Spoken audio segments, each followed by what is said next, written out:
Gudiidha. Akkuma argaa jirtanii kun indaqoo yookiin lijaajii isa jedhamudha. Indaqoo kana dhugaa dubbachuu fi ani madaamitti siimuru yaa'u ijoolleen yeroo biyyaa dhufanii yeroo aaraa dhufanii wanti isaan barsiisuu qaban yookiin immoo wanti barachuu qaban osoo jiru waan biraa barsiisaa jiru jechuudha. Sarraatanyonni yeroo biyyarraa dhufan waan tokko waan mana keessatti hojjetamuu qabu yookiin immoo haala ittiin cidaatii akkasumas wantoota cidaatii malee wantoota nyaataa saanii madamin jedhanii warreen barsiisan dhugaa dubbachuuf sirriin barsiisan jiran jechuudha. Ashama harka fuunee hordoftoota kabajamtoota taanaan YouTube Qasalatii jalatti egaa obboloota maal jechuun barbaaditanii viidiyoo sanarree akkana fiduu hin barbaanneeti sarraatanya tanaan baay'ee tokko lolanii jechuudha. Yaa ta'u malee maaliif jennaan madaamsi yeroo sarraatanyaan haaraa dhuftee dhugaa dubbachuuf hin beeku wanta hin beekne tokko hin beeku jettanii ammoo feeyyuu haaraas ta'a addisiis ta'a maalis ta'a garuu immoo mee biyya keenyattuyyuu oduu namattuyyuu fakkee addisiidhaa ta'ii akkamitti indaqoon kun yookiin immoo wanti shittaa qabu qasalaa keessatti uffanni maal kun yaan qasalan kan indaqootti miicanii miti. Dhugaa dubbachuuf baay'ee tokko na ajaa'ibee waan dubbadhus wallaalanii ijoolleen akkanaa ijoolleen haaraa dhuftan dhugaa dubbachuuf nyaata hojjedhaa gaafa jedhamtanii hanga ji'a torbaa baqa hanga wantoota isin mana keessaa baqa barattanitti nyaata hojjechuu maal jechuu kunirree eeyyamaa miti jechuun namoonni afaan beekanuu warroonni nyaata hojjetanuyyuu nama rakkisa mana haaraa gaafa keessa bartan malee nuuyyuu jechuudha warreen nyaata hojjennu gaafa mana addisii deemnu mana namaa deemnu nama oggora beektanii amma geejja barattutti jechuudha. Garuu immoo namoonni tokko sarraatanyaa fudhatanii har'uma fuudhanii ijoolluma addisii kana kootu nyaata hojjedhu kootu kana godhii jedhanii gaafa biraa deeman isaan balleessuu danda'u. Dhugaa dubbachuu fi namni hin balleessine hin jiru. Garuu immoo wantoota akkana kana ani yaa ta'u qasadatti hin miicamu jedhanii akkamitti yaaddetu miicite dhugaa beekatumaaf gootee malee ani waan ishii wallaaltee miicite natti fakkaatu dhugaa dubbachuu baay'ee takka na ajaa'ibee. Kanaafuu iyyuu maal jechuu barbaaditanii warroonni haaraa dhuftanii hanga dhugaa dubbachuuf hanga mana san keessa barattanii afaan beektanii nyaata hojjechuun bira hin deemina.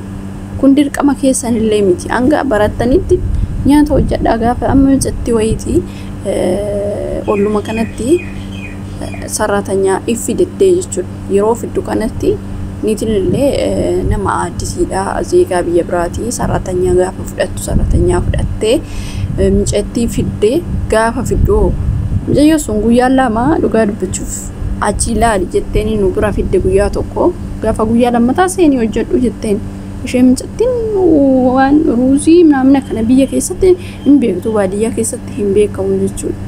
Nyaatanis hin hojjetanis hojjetanillee adii hojjetatu jechuudha. Kanaaf hojjedhu jetteeni ruuzicha san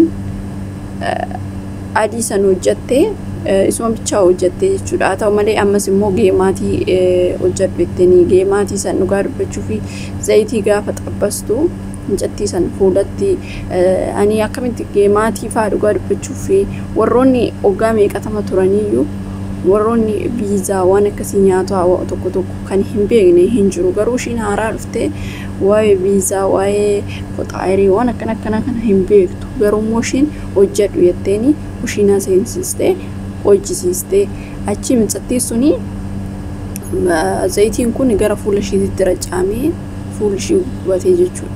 Hedduu takka nama rarte dhugaa dubbachuu boochee galgala nu bira fiddee hojii itti agarsiisa. Ani immoo dhugaa dubbachuu fi ani dhufee hanga jechuudha ani biyya araba jalqabuun ji'a 8tti kushiina seenii isaayyuu isaan laalee hojjechaa ture jechuudha. Sidaatidha wanti namni hojjetu baay'ina sidaatidha. Nyaata hojjetu garuu ishiidha.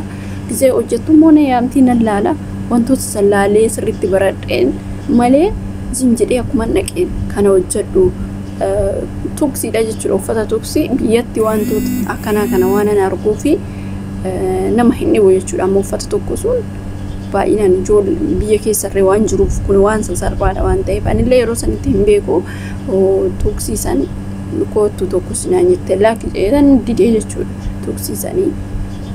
Kanaafuyyuu ijoolleen haaraa dhuftanii waan hin beekne dirqamaa miti. Dhugaa dubbachuuf qasettanii barattu.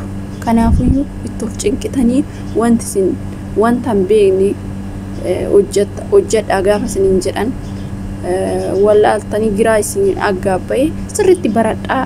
Hin beeknu nu barsiisi jedhaani dhugaa dubbachuuf.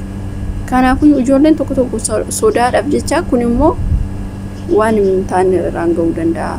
Yookiin immoo maashiniin akkaataan itti miicamu uffata kana jalqaba dursitee itti agarsiisuu kan dandeettudha. Biyyatti illee gaafa barsiisan ijoollee waan akkanaa kana barsiisu akkaataa qasaalaa itti miicamu dhugaa dubbachuuf ani kana laaleetuma dhabee jechuudha. Ijoollee haaraa kan amma yeroo jalqaba yeroo fideen jechuudha biyyarraa qasaalaa uffata adii gurraacha gar tokko adii gar tokko akkaataa isaan itti miican kana barsiisudha malee sahan melaaga shoes waan akkana jechuudha kan barsiisan isaan dhugaa waan baay'ee tokko namaas ta'u sa'aatuma bakka qarshuma ittiin irraa nyaachuudhaaf biyya keessatti waan akkanaatti kan barsiisan jechuudha. Shoes Ingiliffaa fi Arabiffaa wal keessa barsiisu jechuudha. Kan isaan barsiisan suni garuu sirrii miti kan isaan barsiisaa jiran sun biyya keessatti. Ijoollee kan barsiifamuu qabu maalidha? Haala ittiin uffata miican, akkaataa qasaalaa ittiin banamu, akkaataa qulqullina manaa qulqulleessa, haala nadiifa ofumaayyuu kana malee sahan malitti shiyoo waan akkana salaaxa akkuma dhufaniin ijoolleen kushiinaa seenanii salaaxaa murmuu akkamii akkaataa isaanii dhugaa dubbachuuf kan nyaata hojjetu amma biyya kanatti Dubaay kana keessatti kan nyaata hojjetu kophaa kan uffata miicuu kan cidaatii godhu kophaa kan ijoollee qabu kophaadha. Biyya Saawudii yoo taateen alatti biyyi hunduyyuu sarratanii 2-3 qabaa jechuudha. Kan nyaata hojjettu amma sanan kan nyaata hojjettu labichaadha. Isheen iyyuu kan afaan beektu kan afaan dandeettudha jechuudha. Fakkeenyaaf amma Saawudii keessatti ijoolleen sarratanii takka waan taateef rakkachuu dandeessu achitti jechuudha. Garuu biyyoota garagaraatti biyyoota akka Qaatar akka Dubaayitti rakkatu sarratanyoonni kan turaniitu jira. Kan afaan beekan laazim kan afaan beekanii fi addisiillee wal keessa fudhatu isaan. Kanaafuyyuu wanti nama ashaagaru yoo bichaa kophaa kee taatedha. Mucayyoon tun amma sila kophaa taateef nama itti agarsiisu waan dhabdeef isaan sarratanyarree wal bira fiduu hin jaalatanii beektanii Saawudii sanii. Kanaaf amma mucayyoon tun giraa gaabba'amte isheen akkuma biyyaa sanitti miicuu baqa ndawum qasaalaan kun sirriitti naa miicaa laata jettee kan qasaalaa keessa gootee miicite asitti shabar gootetti akka biyyaatti miicamu daaqos jammarni beektu waan ta'eef shabariidha asitti.